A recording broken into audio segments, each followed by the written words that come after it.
अरे दादा रे अभी तो सोल जाए उठ उठ उठ देख गेहूं काटे चला कि ना तुझसे भी कहले रहली ना हम ना जाए हटा।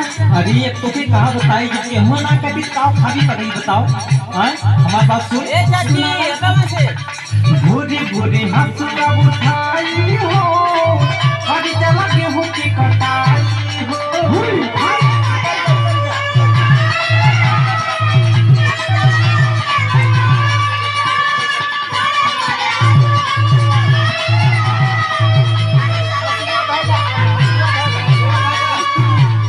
अरे का हेलो हमारी बात सुना, हमसे घामी कटनी की ना हुई।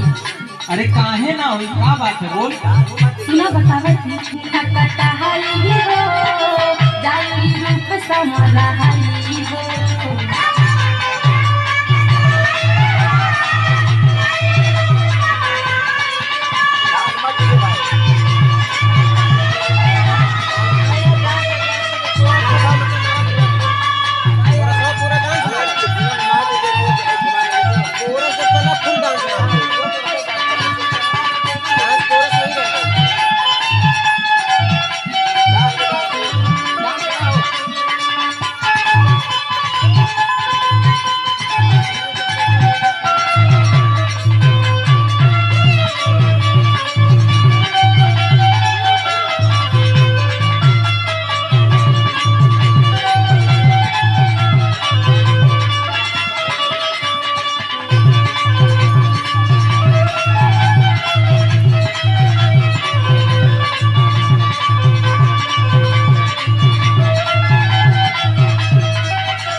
अच्छा तो ये बात है कि सांवर हो जाबू करिया हो जाबू बड़ा लिख के तू अब्बा बातू आ जाए करिया हो जाबू। हाँ वो सही कहा थी।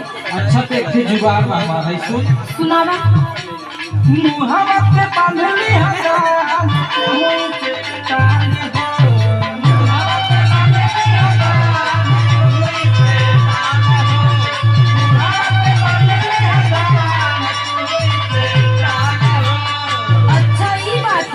हाँ सुन सुनावा धर्म जब खेतवा में धान गेहूं के बाली हो